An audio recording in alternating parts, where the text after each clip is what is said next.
Muy buenas tardes a todas las personas que se unen en este momento a una nueva lectura en vivo aquí en Uno de cada estantería. Saludamos a las personas que nos ven en este momento y las invitamos a participar en el chat con sus comentarios, sugerencias, opiniones con respecto a la lectura del día de hoy y pues en general lo que nos quieran contar. Y también saludamos a las personas que nos ven en los diferidos a través del canal de YouTube, ah, con un día de atraso como ustedes ya saben. Saludamos igualmente a nuestra creadora y directora de este espacio literario, Kathleen Arenas. Hola, ¿cómo estás? Hola, hola Iván, ¿cómo estás? Muy buenas tardes a ti y a todas las personas que nos ven, ya sea en vivo y en directo a través de nuestro canal de Twitch o en diferido a través de nuestro canal de YouTube. ¿Cómo estás en esta tarde? Bien, listo, listo para una nueva lectura a mitad de semana, a ver cómo continuamos. Claro que sí, pues hoy, bueno, primero que todo, queremos presentarles disculpas. La jornada, la sesión de ayer la tuvimos que cancelar por motivos técnicos importantes. Pero nada, aquí estamos para quienes me preguntaron el día de hoy. Sí, tuvimos ahí un problemito, pero ya estamos acá listos y preparados hoy con una lectura que celebra a una de las escritoras más importantes de la historia. Se trata de la autora francesa Marguerite Yourcenar. Bueno, hoy se conmemora el aniversario de la publicación de su novela, una de sus novelas más importantes, que se llama Las Memorias de Adriano, que pues fue como con la cual pasó como a este estatus de eh, escritora mundialmente conocida. Y para eso entonces pues vamos a leer uno de sus cuentos, pues para conocerla, para conocer su estilo y eso. Entonces no sé, qué te parece, Iván. Súper, no la conozco, entonces pues vamos a ver um, qué nos cuenta. Claro que sí, el cuento que vamos a leer se llama La sombra de Marco y dice así.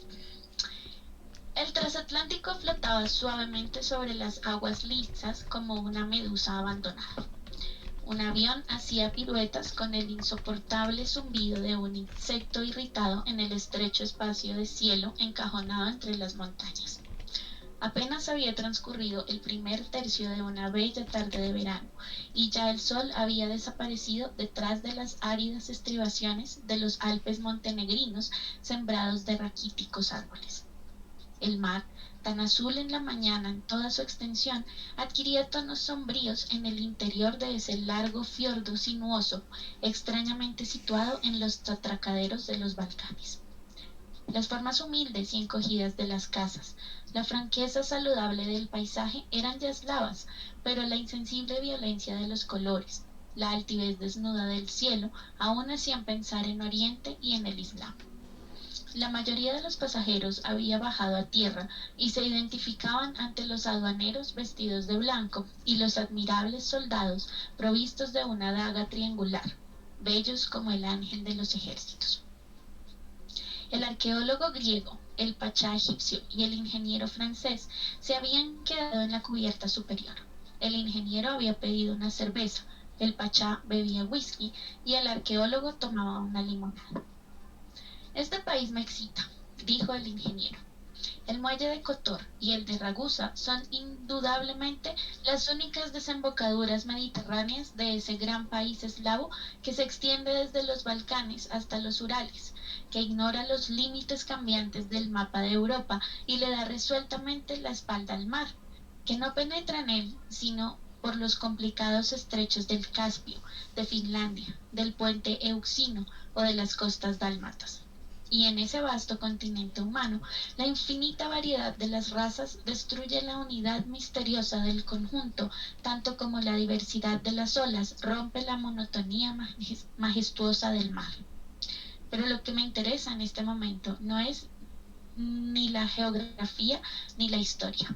Es Kotor, las bocas del Cátaro, como dicen ellos. Kotor, tal y como la vemos desde la cubierta de este transatlántico italiano. Kotor, la huraña, la bien escondida, con su camino en zigzag que sube a Setné, y la Kotor un poco más temible de las leyendas y los cantares de eslavos. Kotor la infiel, que antaño vivió bajo el yugo de los musulmanes de Albania, a quienes, como usted comprenderá, Pachá, la poesía épica de los serbios no siempre hace justicia. Y usted, Lucaris, que conoce el pasado como un granjero, los más mínimos recodos de su granja, no me diga que no ha oído hablar de Marco Kralievich. Soy arqueólogo, respondió el griego asentando su vaso de limonada. Mi saber se limita a la piedra esculpida, y los héroes serbios de usted más bien tallaban en carne viva.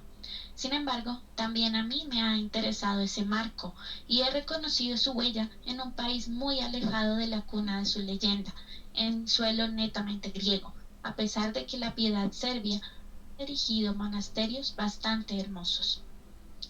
En el monte Athos, interrumpió el ingeniero, los gigantescos restos de Marco Kralievich descansan en alguna parte de esta montaña en donde nada cambia desde la Edad Media, excepto quizá la cualidad de las almas, y en donde 6000 monjes adornados con moños y barbas flotantes ruegan aún hoy por la salud de sus piadosos protectores, los príncipes de Trebisonda, cuya raza seguramente se extinguió hace siglos.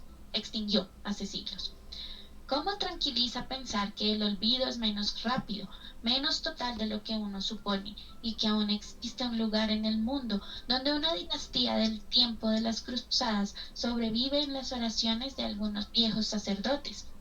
Si no me equivoco, Marco murió en una batalla contra los otomanos, en Bosnia o en país croata, pero su último deseo fue ser inhumado en ese Sinaí del mundo ortodoxo, y una barca logró transportar ahí su cadáver, pese a los arrecifes del mar oriental y a las emboscadas de las galeras turcas.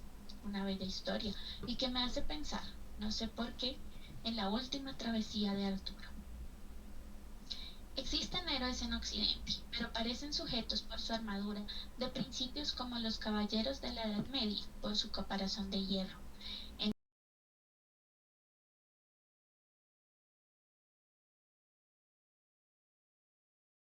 de que un roble de la montaña se derrumbaba sobre ellos. Ya les dije que en aquel tiempo Montenegro pertenecía al Islam. Las bandas serbias eran poco numerosas como para disputar abiertamente a los circuncisos la posesión de Cernágora, esta montaña negra de donde el país toma su nombre. Marco Kralievich entablaba relaciones secretas en un país infiel con cristianos falsamente conversos, funcionarios descontentos, pachás en peligro de desgracia y de muerte. Le resultaba cada vez más necesario ponerse directamente en contacto con sus cómplices, pero su elevada le impedía infiltrarse en terreno enemigo, disfrazado de mendigo, de músico ciego o de mujer. A pesar de que este último travestimiento hubiera sido posible por su belleza, lo hubieran reconocido por la descomunal longitud de su sombra. Tampoco se podía pensar en amarrar una canoa en un rincón desierto de la ribera. Innumerables centinelas, apostados en los peñascos, oponían su presencia múltiple e infatigable a un Marco solo y ausente. Pero donde una barca es visible, un buen nadador se disimula, y solo los peces conocen su pista entre dos aguas. Marco encantaba a las olas. Nadaba tan bien como Ulises, su antiguo vecino de Ítaca.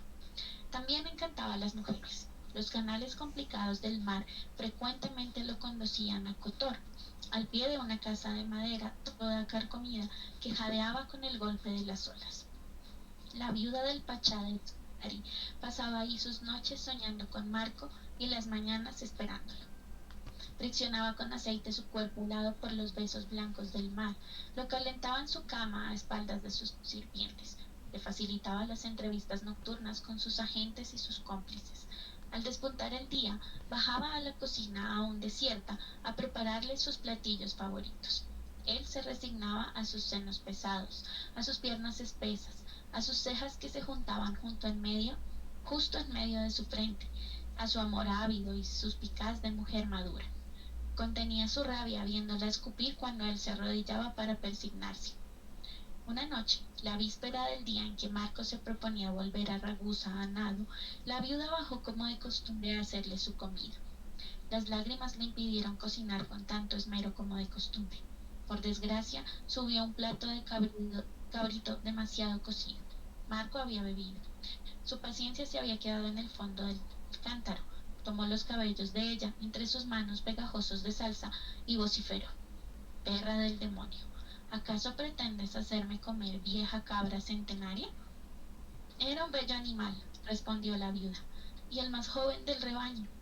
Estaba corrioso como tu carne de bruja y tenía el mismo maldito olor, dijo el joven cristiano ebrio. Ojalá te cuezas como ella en el infierno.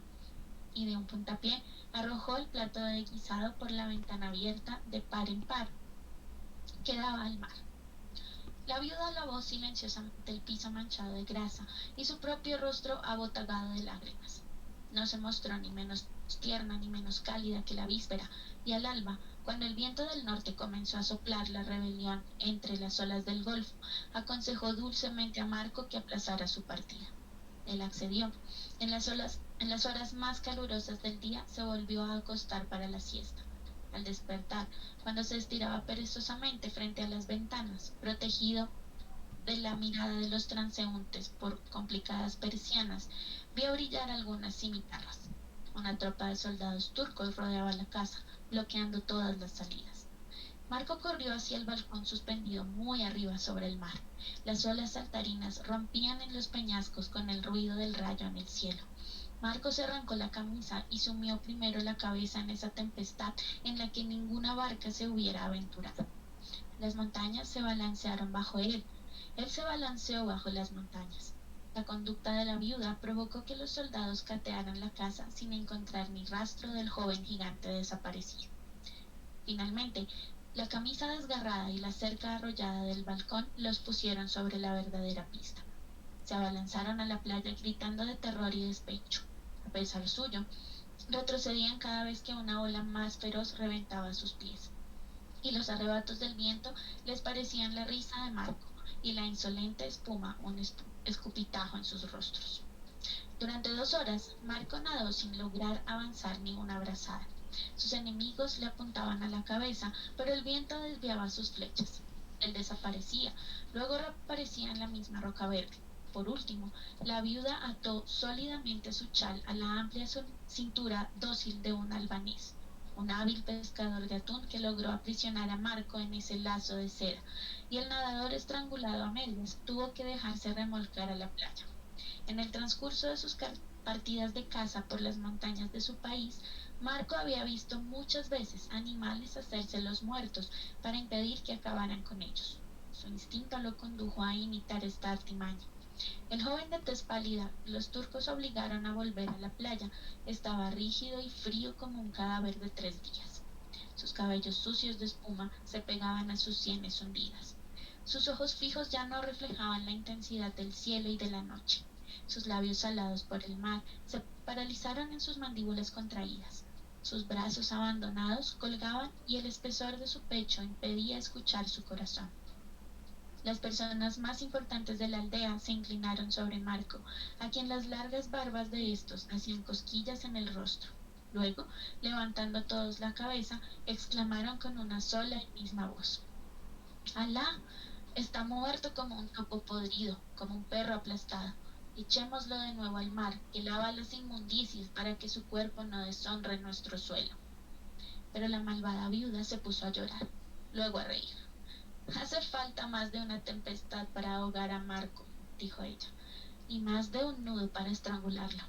Tal cual lo ve, no está muerto. Si lo tiran al mar, encantará a las olas como me ha encantado a mí, pobre mujer, y ellas lo llevarán a su país.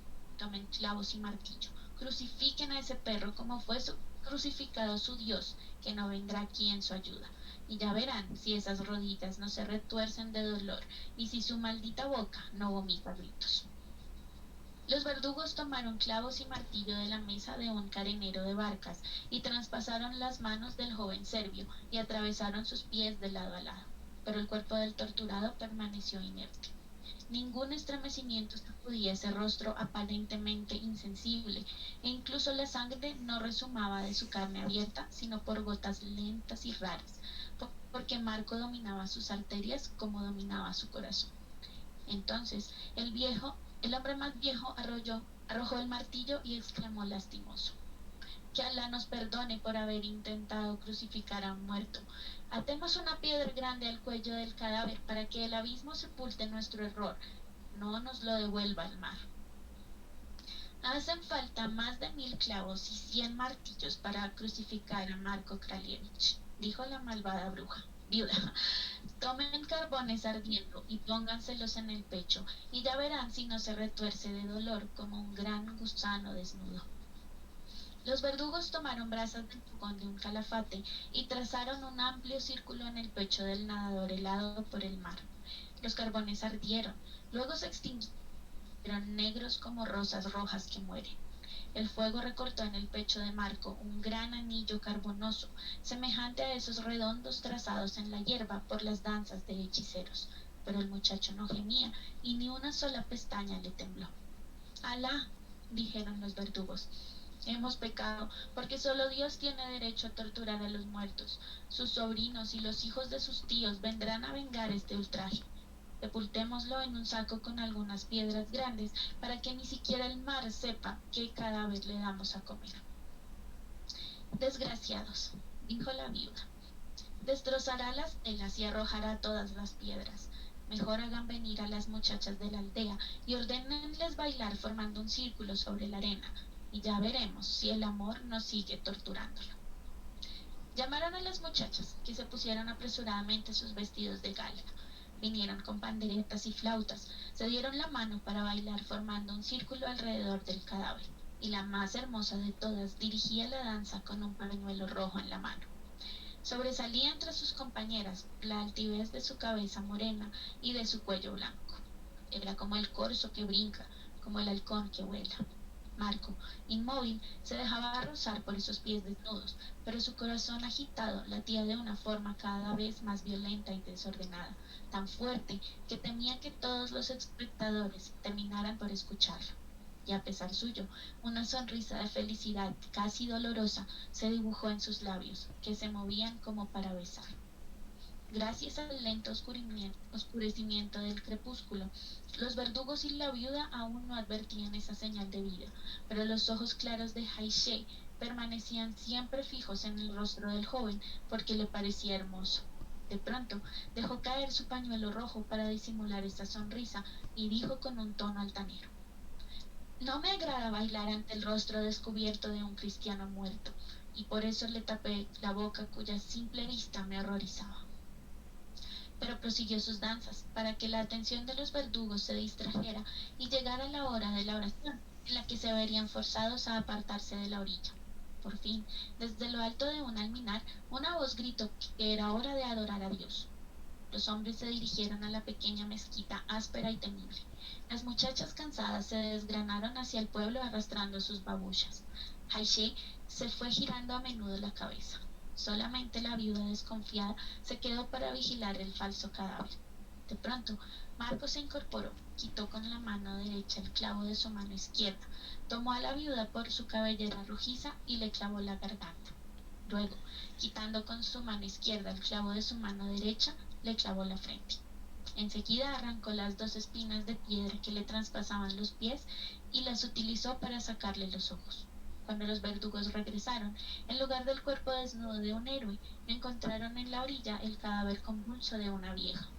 La tempestad se había calmado, pero las barcas tercas se dieron vanamente a la casa del nadador desaparecido en el vientre de las olas. Ni que decir que Marco reconquistó el país y se raptó a la bella joven que había despertado su sonrisa. Pero lo que me impresiona no es su gloria o su felicidad, es ese eufemismo exquisito, esa sonrisa en los labios de un torturado para quien el deseo es el más dulce suplicio. Observen, la noche cae. Casi podríamos imaginar en la playa de Kotor al pequeño grupo de verdugos trabajando a la luz de los carbones ardiendo, la muchacha que baila y el joven que no resiste la belleza. Es una historia singular, dijo el arqueólogo, pero seguramente la versión que nos ofrece es reciente. Debe existir otra, más primitiva. Me informaré. No haría mal, dijo el ingeniero. Se la he ofrecido tal y como me la contaron los campesinos del pueblo en donde pasé mi último invierno, dedicado a perforar un túnel para el expreso de Oriente. No quisiera hablar mal de sus héroes griegos, Lucadis. Se encerraban en su carpa en un arrebato de desesperación. Daban alaridos de dolor sobre sus amigos muertos. Jalaban por los pies el cadáver de sus enemigos por las ciudades conquistadas. Pero, créame, a la Iliada le faltó una sonrisa de Aquiles. ¿Qué te pareció, Joan? Uy, muy bueno. Me gustó bastante. Tiene muchas cositas que comentarle. Entonces quisiera que tú nos contaras primero, pues, qué te pareció a ti, qué impresión te deja este cuento. Uf, sí, sí, sí, sí, también me gustó mucho. Y me gusta mucho el recurso, bueno, la prosa de la escritora. Me pareció muy, muy poética, ¿no? Muy armoniosa para leer. Y sí, la historia tiene esos tintes de pronto de leyendas, no sabes qué es verdad, qué es mentira. Entonces sí, no, me gustó además que se me olvidó comentarles que la escritora pues tiene su especialidad en los relatos y en las novelas históricas. Entonces pues acá lo vemos claramente, ¿no? Sí, eso fue una de las cosas que me pareció interesante. Y pues, antes de eso te quería preguntar, ¿qué opinas de esa estructura que podemos ver en este cuento, de el cuento dentro de un cuento? Que es una estructura que muchos autores, pues al menos algunos de autores de cuentos usan comúnmente y pues que llega a niveles de maestría tales como cosas tipo Inception, como un cuento dentro de un cuento que están contando. Entonces, eh, como desde el punto de vista de la escritura, ¿qué opinas de estas estructuras y cómo crees que se pueden como conformar para contar una historia bien contada? En este caso tenemos solo dos niveles, pero Mm. el salto que se da de una historia a la otra es casi que imperceptible. Es como, sí, como si no se nota que estamos pasando a una historia diferente. Es como la impresión que me dio. Y pues creo que eso es como mérito de la autora, que le permite a uno ver el cuento como si en verdad uno estuviera con estos tres personajes y empezaran a contarle ese cuento de la nada. Totalmente, además que, bueno, creo que al acercarse por primera vez a un texto de esto, creo que el escritor, la escritora, sí debe totalmente dominar de pronto esa estructura, porque si no, pues se va a generar una confusión, ¿no? Y digamos que vemos acá un claro ejemplo de cómo esa estructura está claramente utilizada, pues porque primero nos ponen como en contexto, entonces no, aquí viene el transatlántico y están estos tres personajes hablando, y luego entonces uno de ellos empieza a contarnos esa historia, ¿no? Entonces sí, creo que hay que dominarla para no de pronto confundir al lector, porque en algún punto como que eh, eso puede llegar a ser confuso, ¿no? Y entonces ya Ujú. uno no sabe, bueno, sí, no, me están contando esto, pero ¿y qué pasó con los demás? Y esto, entonces sí, me parece que está bastante clara la forma en que lo utilizó acá. Pero sí, también tenemos historias que están como en más niveles, ¿no? Me acuerdo de pronto del cuento que leímos de Borges, que ya Ujú. esos, digamos que esos niveles se van perdiendo, ¿no? Y se va perdiendo como los límites y ya eso para mí a veces puede ser confuso, pero creo que la autora lo utilizó muy bien acá. Y tenemos también esa estructura circular que hablábamos antes, que es que el cuento termina, o sea, hay unos hechos y el cuento termina justo donde empezamos, ¿no? Y pues ahí ya de ahí en adelante, pues no, solo nos queda como eh, especular, ¿no? Como bueno, si llegaron a esa ciudad, si encontraron lo que estaban buscando, pero sí, en cuanto a la estructura, me parece que está claramente utilizada en este relato. Sí, de acuerdo, completamente de acuerdo. Y para seguir con el asunto de la estructura, también quería preguntarte algo que vimos en el cuento de El pájaro de fuego, y es esa estructura de los tercios. Tenemos tres personajes, un Ujú. arqueólogo, ¿qué eran? Un arqueólogo, Ingeniero, un ingeniero y el tercero era arqueólogo, ingeniero, y el otro era... Ay, se me fue, se me fue. Ah, arqueólogo, sí, aquí está el arqueólogo, ingeniero y el pasha. el Pasha. Eso. Entonces teníamos tres personajes distintos.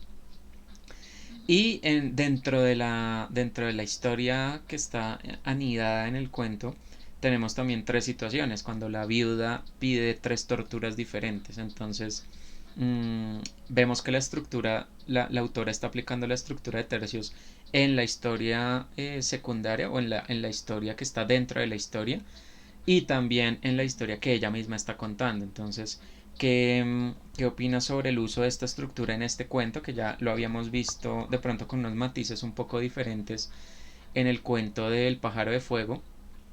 Y que inevitablemente cuando uno ya la conoce, pues en este cuento también uno cuando lo estás leyendo uno espera la tercera tortura de la viuda, uno espera que ahí llegue como el culmen de la situación y era lo que hablábamos en esa ocasión, que si uno ya conoce la estructura, tal vez los cuentos o las historias que la siguen replicando se tornan predecibles en el sentido en que uno ya sabe que ahí va a llegar como el clímax, pero de todas maneras uno quiere saber pues cuál es ese desenlace, a qué nos lleva todo lo que nos están diciendo.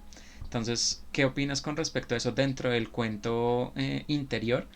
Y pues la estructura de tercios en los tres personajes que nos están mostrando, que esa sí no se maneja como de la manera en la que vimos esa estructura en el cuento del pájaro de fuego. Pues creo que ahora que lo mencionas tiene mucho sentido, pues estamos hablando también de un cuento que nos está contando uno de los personajes, incluso uno de ellos le dice como no, yo decide como rechazar esa versión porque en cierto sentido nos están contando una leyenda, ¿no? Uh -huh. Y como leyenda tiene de pronto esa característica o ese componente que veíamos también en el cuento del pájaro de fuego, y es que es algo que nos están contando, pero no sabemos bien si es un mito o si fue verdad o no, y entonces pues ahí viene como ese componente fabulado, ¿no? Que está tan relacionado con los tercios, ¿no? Entonces uno ya sabe, entonces si fueran cuatro castigos, uno diría como, no, pero ¿cómo así? O solo dos, ¿cómo así? Entonces creo que eso refuerza un poco el tema de que nos están contando o estamos presenciando un relato que puede tener también un componente fantástico o fabulado, y se refuerza con esa estructura, ¿no? Estamos hablando de eh, un héroe en apuros, entonces sí creo que se corresponde un poco con que su historia no sea contada de pronto con esa estructura, porque claro, el héroe, como lo vimos también con el Zarevich en el cuento del pájaro de fuego, pues tiene que soportar esas tres pruebas, una más fuerte que la anterior. De hecho, vemos que si no hubiera sido de pronto por esta bailarina que estaba ahí, pues de pronto hasta en la tercera lo hubieran cogido, ¿no? O sea, como que aparte del tema de la leyenda, pues también tenemos ese componente como de milagro, suerte, componente como de encanto, mágico, bueno, como lo querramos llamar, para que pues efectivamente eso no pase, porque si digamos que si lo hubieran cogido, pues ya no hubiera sido, no hubiera tenido esa suerte de héroe y más bien, bueno, hubiera dado lugar a otro conflicto. Entonces yo creo que es bastante eh, coherente que tengamos esa estructura ahí, además porque pues también es algo que nos están contando dentro del cuento, entonces también tiene su componente fabulado y pues es un héroe, entonces los héroes deben pasar esas pruebas, creemos, ¿no? Bueno, hablemos del contenido como tal. Este cuento también tiene otra característica que vimos en el cuento del pájaro de fuego, y es la presentación de una cultura distinta, una cultura de pronto un poco ajena a la que estamos acostumbrados, por lo menos algunos de nosotros o en esta parte del mundo, a conocer. Es una historia que mezcla distintas culturas. Tenemos un personaje griego, tenemos un personaje egipcio.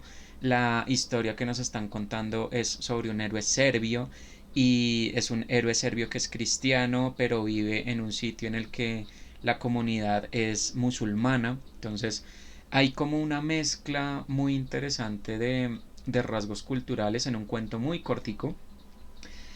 Uno podría pensar que pues por el hecho de la autora ser europea, ese tipo de permeación, no sé si esa palabra exista o se diga así, pero estar permeada de tantas culturas distintas que uno se puede encontrar pasando solamente una frontera, le puede dar esa perspectiva tan amplia a una autora como esta.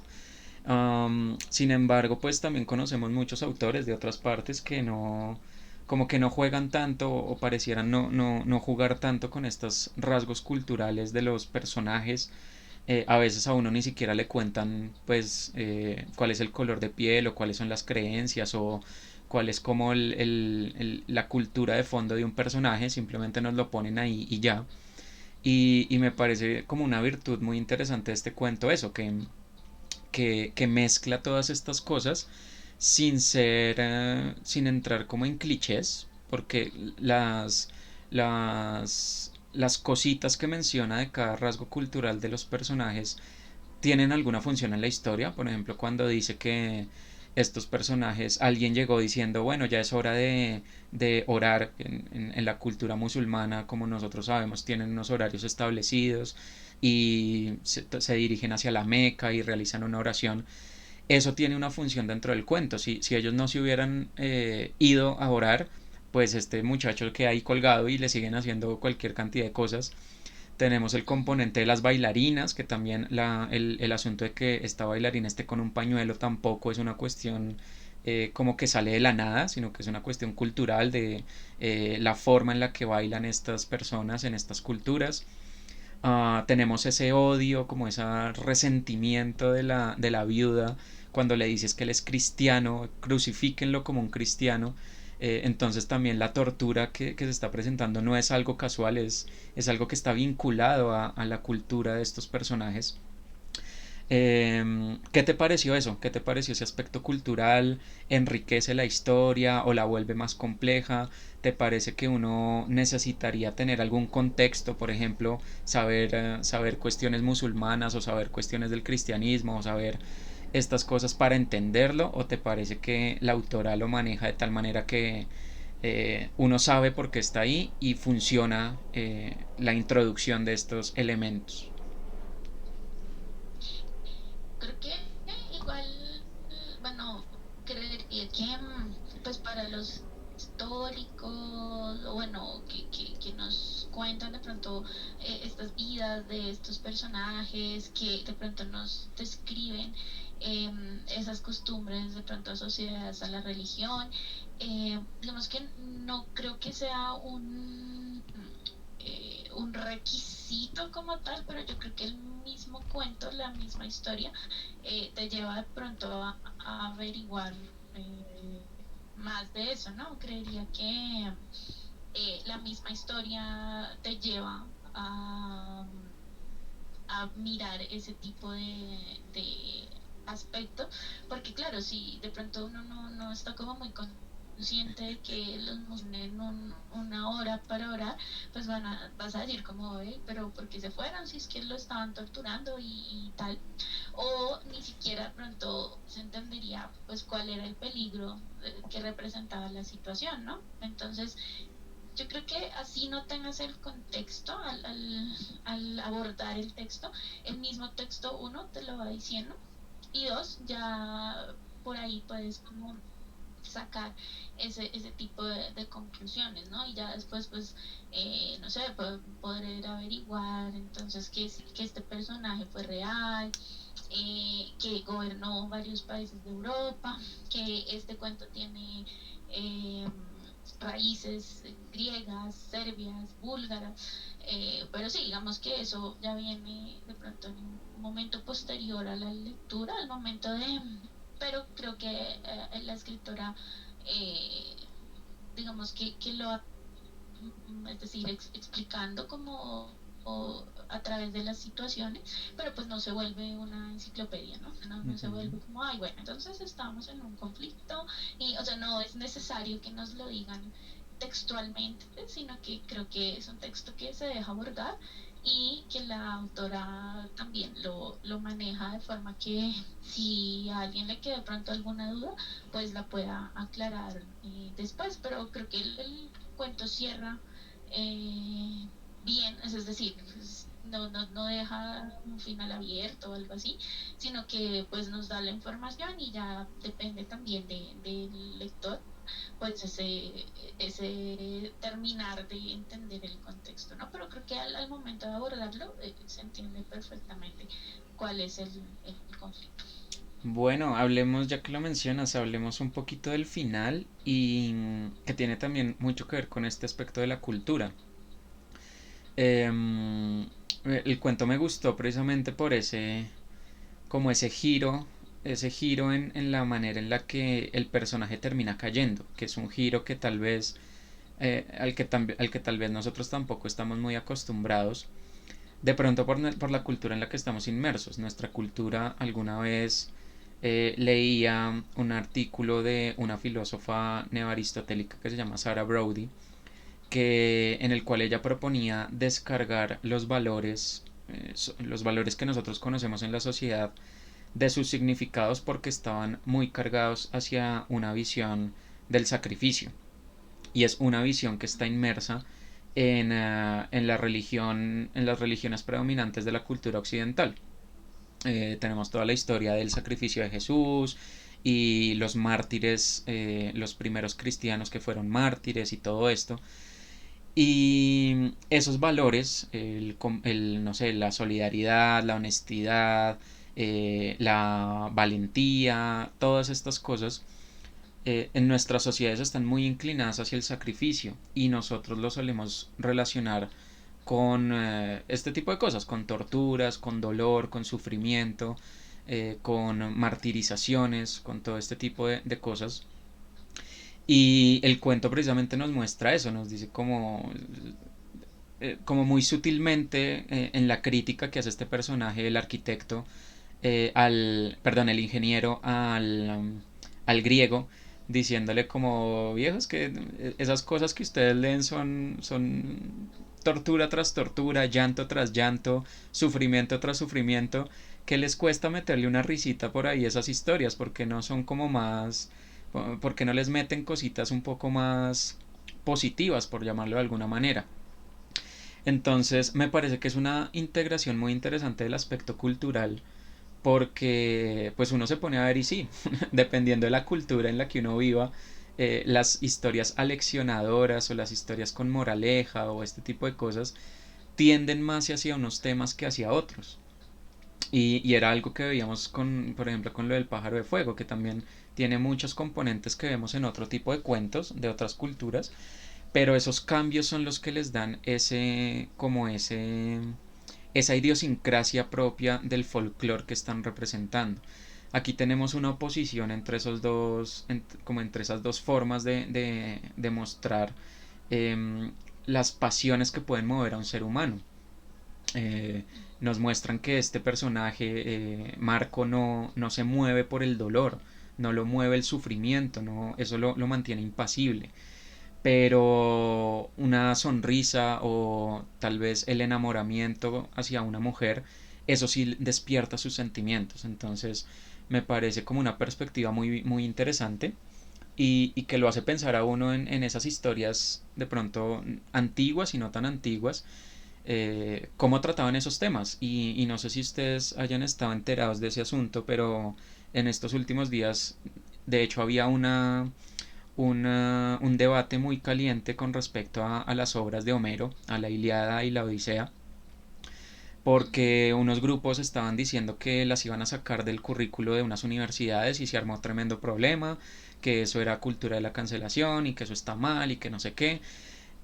Pero uno se pone a pensar y sí, esas historias eran bien tétricas y bien machistas, misóginas, racistas. Pues obviamente son producto de su época, pero son historias que tienen todas esas cosas de fondo y son historias que en su tiempo eran historias aleccionadoras. Platón criticaba mucho eso también.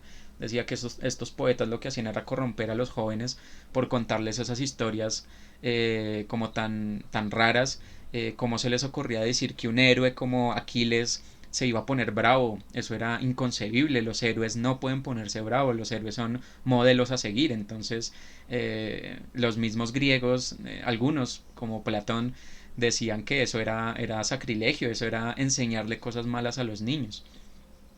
Y, y acá tenemos algo, pues obviamente no, no tiene que ver con esta polémica, porque esta polémica es muy reciente, pero sí de pronto lo ponen a pensar como, pues, esas historias pueden tener otras interpretaciones, pueden tener otros detalles o las podemos enfocar de otras maneras para resaltar otro tipo de cosas que tal vez no necesitamos eliminarlas de nuestro repertorio, pero sí leerlas con una mirada crítica, como hace el ingeniero al decirle al griego como viejo, es que pues sí, su historia es muy bonita, su historia es muy interesante, su mitología es muy rica, es muy vasta, es muy amena de leer, pero pues que les costaba meterle uno que otro chistecito por ahí o poner al personaje a reírse en lugar de estar llorando a toda hora. La vida es más que eso, parece querer decirle el ingeniero. Entonces, sí, no sé, ¿tú qué opinas de eso, de esas controversias y del giro que nos presenta esta autora en la forma de interpretar esas historias? Uf, bueno, pues creo que es una excelente pregunta y creo que es una de las interpretaciones que se le puede dar a este cuento, ¿no? Además, muy pertinente la mención a Homero, porque claramente vemos una referencia aquí en la autora, en la novela que les comentaba al principio, la que se celebra su publicación el día de hoy, bueno, se conmemora. Entonces, sí, creería que el tema de los héroes y también en estura, en actitud, de hecho, a los héroes o al viaje de la de narración conocida o a la que estemos más, con la que estamos más familiarizados, a qué pasa en cada uno de esos pasos del héroe, pero es la forma en que nos contamos historias y en que reconocemos historias. Entonces, sí, digamos que pues los héroes han marcado eh, la estructura profunda de cómo incluso conocemos el mundo. Entonces, no sé, una película, un libro, historia, un cómic, sigue a un héroe y siempre tenemos como esa estructura muy marcada. Entonces, claro, pues ya digamos que a este punto venir a decir como no, vamos a quitar esas cosas que son como tan fundacionales, pues claro, eso tiene que generar una polémica. Digamos que no sabría, o sea, cómo tomar partido ahí, pero digamos que sí se entiende un poco cuál es el malestar y bueno, pues esperar entonces a ver qué decide. En cuanto a este cuento, pues sí, también la clara referencia a esos héroes, y el final que me pareció hermoso, el tema de la sonrisa, y lo que implica también que uno de estos héroes cristianos pues se haya enamorado de alguien de su bando enemigo, ¿no? Y que eventualmente pues se hayan ido. eh, Eso también tiene una significación ahí por el lado del conflicto que están que se está llevando a cabo, y pues cómo es el amor, por así decirlo, pues puede de pronto entrar a mediar en de pronto en esos eventos que nos cuentan, y que no, pues a uno no se le ocurre eso, o sí se le ocurre, pero son cosas pasajeras, ¿no? Como así, ¿no? Se casaron y fundaron una dinastía y ya. Pero pues acá vemos que sí, efectivamente es ese enamoramiento lo que conmueve a este héroe, ¿no? Un héroe que de todas maneras es brutal, un héroe que no le tembló la mano para vengarse de la mujer que le estaba infringiendo estos castigos, o bueno, estaba haciendo que le infringieran estos castigos. Entonces vemos como los dos lados de ese héroe, lo que tú hablabas, que muchas veces, por ejemplo, en el caso de Aquiles, pues con todo el mundo en su dolor, pero sí, no nos mostraron de pronto esa otra faceta que de pronto pudo haber complementado el, el que entendiéramos, bueno, de dónde venía toda esa historia, ¿no? Entonces, sí, creo que es una referencia muy clara, y la intención también está muy clara, ¿no? Como, bueno, sí, y si estos héroes tan poderosos, pues en algún momento también van a tener una debilidad, o bueno, un momento de iluminación. Pues en el caso de Aquiles era clara su debilidad, pero pues no vimos eso que vimos acá en Marco, y creo que la escritora lo deja muy claro. Bueno, una última cosita que me gustaría tocar, al menos por mi parte, y es precisamente ese personaje de la viuda. ¿A ti qué te pareció? Porque me pareció que es un personaje muy vilipendiado sin mucho motivo, porque al principio nos lo muestran como una esposa común y corriente, como una esposa abnegada, incluso maltratada por este personaje, pues que la humilla y la mechonea porque la comida se le cocinó más de la cuenta. Y uno podría ver eso como, o sea, las insinuaciones que ella hace y el hecho como de impulsar las torturas que le están haciendo, como que tienen como cierta justificación. No diría uno que bien que lo estén torturando, pero uno entiende por qué la vida está haciendo lo que está haciendo.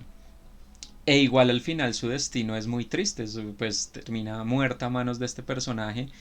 Uh, entonces, no sé, eso me causó unos sentimientos encontrados porque pues yo debo confesarlo, yo estaba de parte de la viuda, o sea, ese man se merecía eso y más, porque al principio el man es una porquería con ella, o sea, el man es una rata, y pues obvio no, como que la viuda se le fue la mano, ya se estaba pasando al lado oscuro, pero pues uno entiende por qué estaba haciendo lo que estaba haciendo, o sea, el tipo no era una perita en dulce.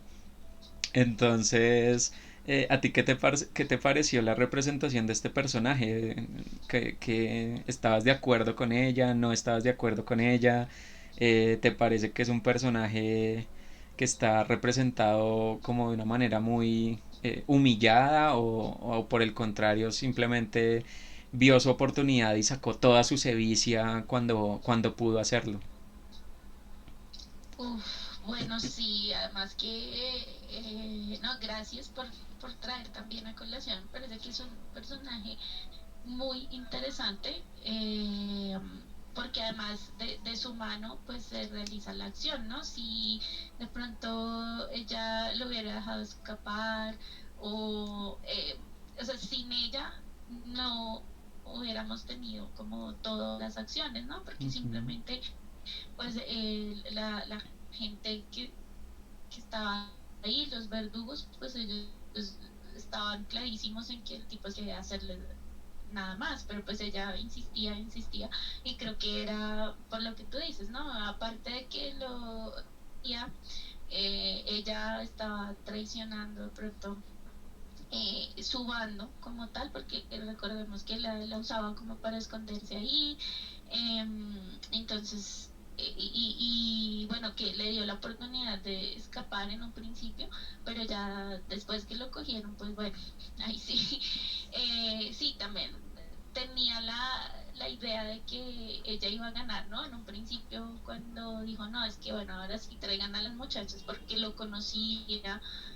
porque sabía cuáles eran sus puntos débiles, obviamente como héroe, pues también creo que esas pruebas estaban hechas para que uno entienda que el tipo no era un tipo cualquiera, era un héroe y ujú. pues como héroe podía soportar todo eso, pero sí también como con ese componente humano que vemos que de pronto le faltaron a los griegos o bueno, de ellos solo conocemos como sus gestas, pues también viene entonces ese componente terrible, sí también me he hecho leer todo eso, eh, y pues que al final se saliera con la suya, ¿no? Entonces pues infringiera un castigo. Y pues con todos los símbolos, ¿no? Entonces, no, la cruz, los clavos, la corona, todo eso. Parece que es el personaje que detona la acción.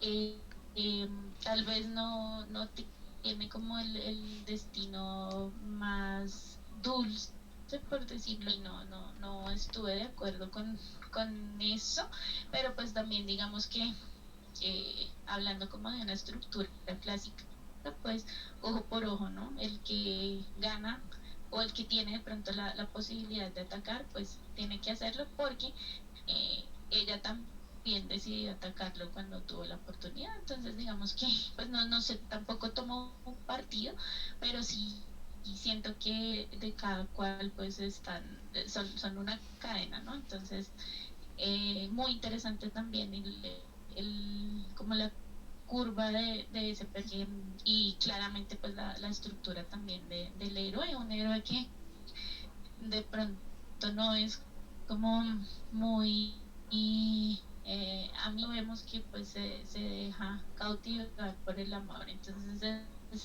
es bastante curioso que en un cuento pues tengamos todas las facetas de un personaje así, ¿no? Y también tengamos el personaje de la viuda, que no solo no era, sino que también pues escogió la violencia, ¿no? Y al final como que todos escogieron la violencia.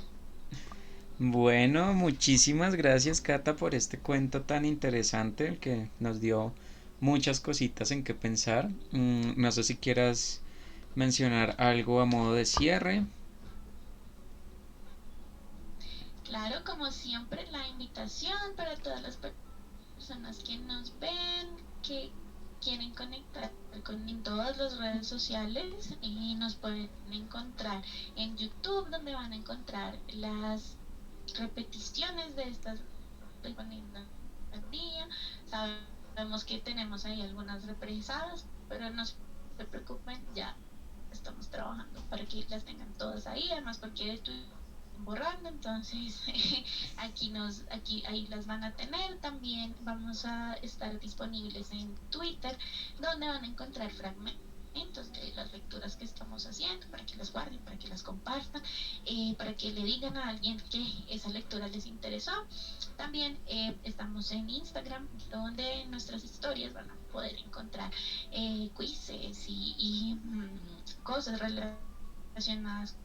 Y finalmente también nos pueden encontrar en Facebook, en nuestra nuestra comunidad, a través de la cual pues se pueden comunicar con nosotros, si quieren leer con nosotros, si quieren sugerirnos alguna lectura importante para ustedes, pues ahí nos tienen a la mano. Recuerden, y les agradecemos por todo su apoyo diario. Muchísimas gracias por acompañarnos, y a ti, Iván, también por acompañarme en este espacio. Espero que nos podamos ver mañana. Claro que sí, mañana los esperamos para una nueva lectura aquí en Uno de cada estantería en vivo. Gracias por acompañarnos y nos vemos en las estanterías. Chao, chao, que estén muy bien. Chao, chao, que estén muy bien, feliz tarde.